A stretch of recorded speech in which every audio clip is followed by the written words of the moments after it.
اعوذ باللہ من الشیطان الرجیم بسم اللہ الرحمن الرحیم الحمد للہ رب العالمین الصلاۃ والسلام علی افضل الخلق محمد وآلہ الطیبین الطاہرین وعجل فرجہم۔ ہماری گفتگو چل رہی تھی کتاب لمعہ میں سور جلال کے بارے میں، یعنی وہ جانور مرغی وغیرہ یا جو بھی جانور ہے کہ جو فضلہ خور ہے، چاہے وہ کوئی سا بھی جانور ہو، جو فضلہ خور جانور ہوتا ہے اس کے جھوٹا کھانے کے بارے میں چل رہی ہے۔ ویسے تو ہم اوپر بتا چکے اور گزر چکا کہ ہر جانور کا جو جھوٹا ہے یا اس کا مس ہونا کا حکم جو ہے وہ وہی حکم ہے جو اس جانور کا حکم ہے، خود جیسا جانور ہے ایسا ہی حکم ہے۔ لیکن ہماری گفتگو چل رہی ہے سورہ جلال کے بارے میں، تو یہ بتایا تھا سورہ جلال میں وَهُوَ الْمُقْتَضِي بِعَذْرَةِ الْإِنسان، وہ ایسا جانور کہ جس کی غذا انسان کا فضلہ بن گئی ہو، محزن، فقط وہی غذا ہو، اس کی وہی کھاتا ہو، إِلَىٰ أَن يَنبُتَ عَلَيْهَا لَحْمُهُ، یہاں تک کہ گوشت اس سے اگ جائے، بن جائے، بننے لگے یا بنا ہو اس سے، وَاشْتَدَّ عَظْمُهُ، ہڈیاں اس سے مضبوط ہوئی، یعنی غذا بن گیا، ظاہر سی بات ہے غذا سے گوشت بھی بنتا ہے، ہڈی مضبوط ہوتی، کوئی بھی غذا ہو، کسی بھی جو غذا کھاتا ہے جانور یا انسان، کوئی بھی غذا جو کھاتا ہے انسان یا جانور، اس سے کیا ہوتا ہے؟ ہڈیاں مضبوط ہوتی ہیں اور گوشت وغیرہ بڑھتا ہے، بنتا ہے۔ تو اس جانور نے اتنی مقدار میں مثلا یہ فضلہ کھایا ہو، یہ کھاتا ہو کہ اس کی غذا ہی بن گئی ہو اور اس سے ہڈیاں بڑھی ہوں، مضبوط ہوئی ہوں اور گوشت پیدا ہوا ہو، اس سے بنا ہو، اور سمیا فی العرف جلالن، یا اسے عرف عام میں جلال کہا جاتا ہو، عرف عام اسے کیا کہتی ہو؟ جلال کہتی ہو۔ یہ تو فضلہ خور جانور ہے، مثلا مشہور ہے کہ فضلہ خور ہے یہ، مثلا قبل ان یستبرا بما یزیل الجلال، یزیل الجلال، اس سے قبل کے یعنی استبرا کرنے سے پہلے کہ جس کے ذریعے سے جلال زائل ہو جاتا ہے۔ کیا ہے؟ مکروہ ہے، ایسے جانور کا جھوٹا یا جس سے اس کا بدن ٹچ ہوا ہے اسے کھانا پینا کیا ہے؟ آئین مکروہ ہے۔ وآکل الجیف مع الخلو، اور آکل الجیف یعنی مردار کھانے والا، اگر کوئی جانور مردار کھاتا ہے، مردہ کھاتا ہے، تو اس کا جھوٹا کھانا یا اس کے جسم سے مس ہونے کے بعد جو پانی جو بھی چیز بچی ہے وہ مکروہ ہے۔ کب؟ مع الخلو، جب اس کا منہ خالی ہو، کس چیز سے؟ مردے سے یا نجاست سے، ٹھیک؟ اے خلو موضع الملاقات للماء، یعنی وہ چاہے منہ ہو یا جو بھی مثلا جو ہے وہ ہاتھ جو اس کا جسم لگا ہے، یعنی موضع ملاقات جو ہے وہ خالی ہو، جو چیز پانی سے ٹچ ہوئی ہے اس کے جسم کی وہ خالی ہونا چاہیے نجاست سے۔ مردہ کھاتا ہے تو مردے سے بھی خالی ہو، نجاست سے خالی ہو، یا نجاست کھاتا ہے جانور وہ، جیسے جلال کی بات کی ہے مثلا، تو وہ بھی اس وقت نجاست سے خالی ہونا چاہیے۔ ظاہر ہے اگر اس وقت نجاست لگی ہوئی ہے تو نجس کھانا حرام، نجس کھانا پینا حرام ہے۔ اگر اس کے منہ میں نجاست لگی ہوئی ہے یا جو بدن پہ نجاست لگی ہوئی ہے اور وہ کسی کھانے پینے کی چیز سے مس ہو گیا، تو اگر نجاست لگی ہوئی ہے تو نجاست منتقل ہو گئی اس میں، تو پھر تو صحیح نہیں ہے، کھانا حرام ہے کیونکہ وہ نجس ہو جائے گا پانی وغیرہ۔ لیکن اگر مردار کھاتا ہے تو اس کا منہ مردے سے بھی پاک ہونا چاہیے اور نجاست بھی اس میں منہ میں نہیں ہونی چاہیے۔ کہہ رہے ہیں کہ جو چیز لگی ہے، جو بدن لگا ہے اس جانور کا، جو پانی سے ٹچ ہوا ہے وہ خالی ہونا چاہیے، کس سے؟ عن النجاسہ، نجاست سے۔ وَسُوَرِ الْحَائِضِ الْمُتَّهَمَةِ، اور حائض کا جھوٹا، جی جو حائض ہے اس کا جھوٹا کہ جو متہم ہے کس چیز سے؟ بعدم التنزہ عن النجاسہ، جو عورت حائض ہے اور وہ متہم ہو بعدم التنزہ عن النجاسہ، کس چیز سے متہم ہو؟ کہ یہ نجاست سے پرہیز نہیں کرتی، مثلا زیادہ خیال یعنی خیال نہیں رکھتی نجاست، نجس پاک میں زیادہ خیال نہیں رکھتی نجس پاک کے درمیان، تو ایسی عورت کا کھانا کیا ہے؟ جھوٹا کھانا ایسی عورت کا مکروہ ہے۔ الحائض المتہمہ، یعنی چونکہ حائض مذکر ہے اس اعتبار سے، یعنی لیکن متہمہ مؤنث ہے، تو چونکہ حائض جو ہے وہ خاصہ کس کا ہے؟ حیض خاصہ عورت کے لیے خاص، یہ عورت کے لیے خاص ہے، تو لہٰذا اس طرح بھی کہنا صحیح ہے، یعنی الحائض المتہمہ ٹھیک ہے، کوئی مشکل نہیں ہے، کیونکہ حیض خاصہ عورت ہی کا ہے، مؤنث ہی کا ہے، اس کا جو ہے وہ مذکر سے کوئی تعلق نہیں ہے، لہٰذا حائض کہیں یا حائضہ کہیں دونوں صحیح ہیں، کوئی مشکل نہیں ہے، کیونکہ خاص ہے عورت ہی سے اور مؤنث سے کوئی مشکل نہیں ہے، اس اعتبار سے کہنا دونوں صحیح ہے، حائضہ بھی کہہ سکتے ہیں اور حائض بھی کہہ سکتے ہیں۔ بعدم التنزہ، تنزہ یعنی نزاہت یعنی پاکیزگی، یعنی وہ ایسی عورت ہے کہ جو متہم ہے، جو حائض عورت ہے اور متہم ہے وہ کس چیز سے؟ بعدم التنزہ، کہ وہ یعنی پاکیزگی کا خیال نہیں رکھتی، عن النجاسہ، نجاست سے، ہاں یعنی دھیان نہیں رکھتی ان چیزوں کا، تو اس کا جھوٹا کھانا کیا ہے؟ مکروہ ہے، یعنی ان چیزوں کا خیال نہیں رکھتی، اس کا جو ہے وہ زیادہ پرواہ نہیں کرتی نجس سے، صحیح ہے، یعنی پاکیزگی کا زیادہ خیال نہیں رکھتی، تو ایسی عورت کا جھوٹا کھانا جو حائض ہے مکروہ ہے۔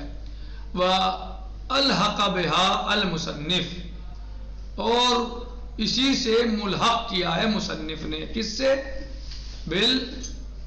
حائض المتہمہ، یعنی المتہمہ سے، صحیح، حائض المتہمہ سے کیا ملحق کیا ہے مصنف رضوان اللہ تعالیٰ علیہ نے؟ فی البیان، اپنی کتاب بیان میں، کل متہم بہا، ہر اس متہم کو کہ جو متہم بہا،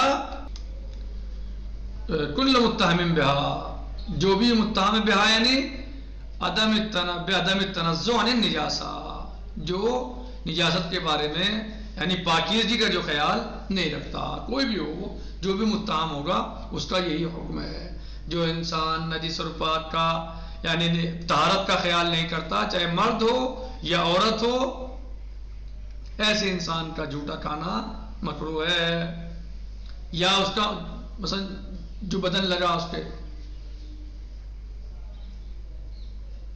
واضح، یعنی ایسے انسان کا جھوٹا مکروہ ہے۔ وَهُوَ حَسَنٌ، شارح فرماتے ہیں کہ یہ حسن ہے، وَهُوَ حَسَنٌ، اور یہ حسن ہے۔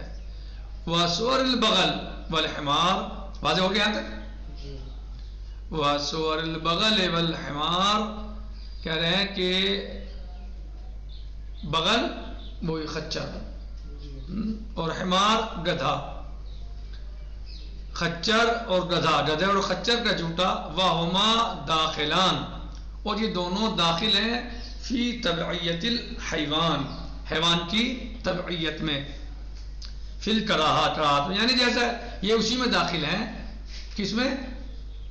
حیوان کی طبیعت میں، جو آپ نے شروع میں پڑھا ہے نا کہ جیسا حیوان ہوگا ایسا ہی اس کا جھوٹا کھانے کا حکم ہوگا، ایسے اس کے جھوٹے کا یا بدن کے مس ہونے کا حکم ہوگا، جیسا حیوان ہو، حیوان مثلا حرام ہے تو جھوٹا کھانا بھی حرام ہے اس کا، حیوان نجس ہے تو جھوٹا بھی اس کا نجس ہے، مثلا حیوان پاک ہے تو بھی پاک ہے، حیوان مثلا اس کا کھانا مکروہ ہے تو پانی پینا بھی اس کا جھوٹا مکروہ ہے۔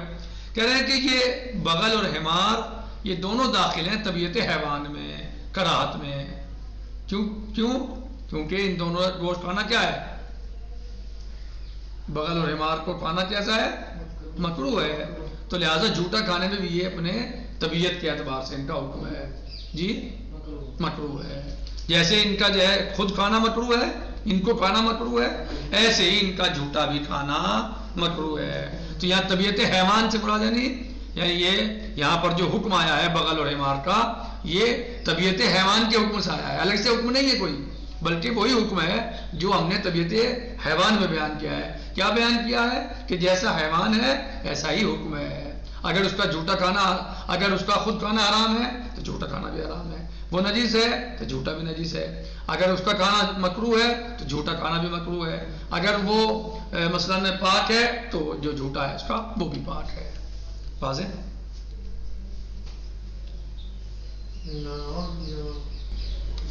بھلے کہہ رہے ہیں دونوں داخل ہیں طبیعت حیوان میں، فی کراہت میں، یعنی ان کا کھانا جو خود مکروہ ہے تو ان کا جھوٹا کھانا بھی مکروہ ہے.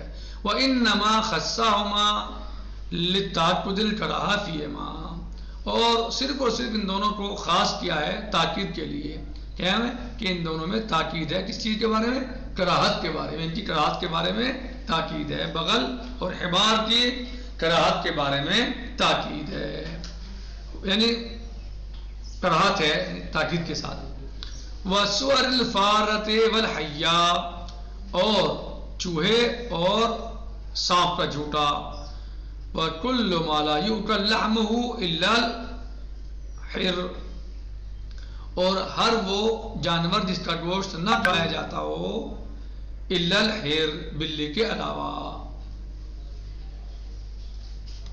ہرا کہتے ہیں بلی کو، ہرا یہی تھے، یعنی اس کے بعد بولتے، لیکن یہاں ہر کہا ہے. وہ ولد الزنا، اور ولد زنا کا جھوٹا کھانا، قبل بلوغ ہی، اس کے بالغ ہونے کے بعد، او بعد ہی، یا بالغ ہونے کے سے پہلے یا بالغ ہونے کے بعد. ولد الزنا کا جھوٹا کھانا کیا ہے؟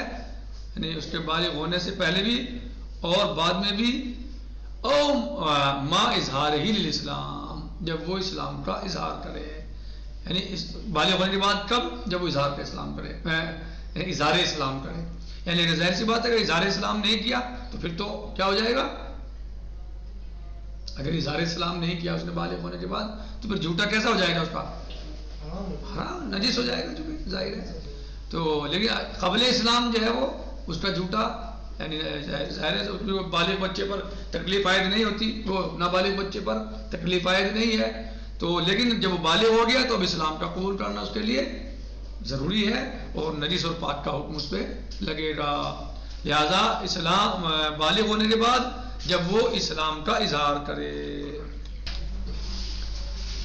آج ہم نے مکمل کیا ہے ان چیزوں کے جھوٹا کھانے کو کہ جن کا جھوٹا کھانا مکروہ ہے. یعنی سور جلال کے بارے میں آج ہم نے اپنی گفتگو کو تمام کیا. جو بتایا گیا تھا کہ سور بھی تابع ہے حیوان کے، جیسا حیوان ہوگا ایسا ہی اس کا، اگر بدن کسی پانی سے کسی چیز سے ٹچ ہو تو اس کو کھانے میں، یا منہ لگا دے وہ جانور کسی پانی کو یا کسی کھانے کو، تو وہی حکم ہے جو اس حیوان کا حکم ہے. تو ہماری گفتگو آج چل رہی تھی مکروہ کے بارے میں، کہ جو جن حیوان کا جھوٹا کھانا مکروہ ہے. تو بتایا تھا کہ مثلا وہ جانور کہ جس کی غذا مثلا فضلہ بن جائے، تو ایسے جانور کے جھوٹا کھانے میں استبرے کے بعد، یعنی ایسے جانور کا جھوٹا کھانا جس کی غذا ہی مثلا فضلہ بن جائے اور اس سے گوشت اور ہڈیاں بننے لگے، مضبوط ہونے لگے، گوشت بننے لگے، ہڈیاں مثلا جو ہے وہ مضبوط ہو جائیں، یا اسے عرف عام میں جلال کہا جاتا ہو استبرے سے پہلے. ایسے استبرہ ہے یعنی جو اس کے جلل کو زائل کرتے. اور دوسرے یہ کہ اس کا منہ اگر مردار کھانے والا ہے مثلا تو اس کا منہ خالی ہو نجاست سے اور مردار سے. اگر وہ مثلا جو ہے کسی چیز کو منہ لگا دے تو پھر اس کا جھوٹا کھانا یہ کیا ہے؟ مکروہ ہے، پینا مکروہ ہے۔ اسی طریقے سے مثلا وہ عورت، وہ خاتون، وہ عورت جو پاکیزگی کا اہتمام نہیں کرتی، یعنی پاکیزگی کا خیال نہیں رکھتی، متہم ہے وہ اس چیز سے کہ یہ عورت مثلا کہ یہ عورت پاکیزگی کا خیال نہیں رکھتی، دھیان نہیں رکھتی، اور کوئی بھی انسان اگر متہم ہے اس چیز سے جو پاکیزگی کا خیال نہیں رکھتا تو اس کا یعنی یہ سب اس کا بھی مکروہ ہے۔ کہہ رہے ہیں کہ بغل اور حمار جو ہیں وہ تابع، جو یہاں پر ہم نے بیان کیا یہ تابع ہیں، بغل اور حمار جو ہیں دونوں داخل ہیں طبیعت حیوان میں، کراہت کے حکم میں، کراہت کے بارے میں نہیں۔ اور بتایا کہ مثلا فارہ اور حیا، چوہا اور سانپ اور جو جن کا گوشت نہیں کھایا جاتا حیوانوں کا سوائے بلی کے، یا ولد زنا بالغ ہونے سے پہلے مکروہ ہے، اور بالغ ہونے کے بعد اگر وہ اسلام کا اظہار کرے تو اس کا جھوٹا کھانا، یا جس کو اس کا بدن لگا ہے، جسم لگا ہے، کھانا یا پینا یا چیز استعمال کرنے، کھانا پینا اس کا مکروہ ہے۔ آج ہم اسی پر اکتفا کرتے ہیں، باقی کل انشاءاللہ آئے گا الثانیہ، یعنی یستحب التباعد، جی یعنی بیر اور بالوے کے درمیان فاصلے کے بارے میں کل انشاءاللہ آئے گا۔ یعنی بیر اور بالوے میں، یعنی کنویں اور بالوا یعنی جس میں گندا پانی، نجس پانی جمع ہوتا ہے، اس کے درمیان کتنا پانی ہونا چاہیے، کل انشاءاللہ آئے گا، جو الثانیہ میں ہے۔ آج ہم نے الاولیٰ تمام کیا۔ والحمدللہ رب العالمین، والسلام علیکم ورحمۃ اللہ وبرکاتہ، فی امان اللہ، خدا حافظ۔ اگر کوئی بات سمجھ میں نہ آئی ہو تو اسے پوچھ سکتے ہیں انشاءاللہ، فی امان اللہ۔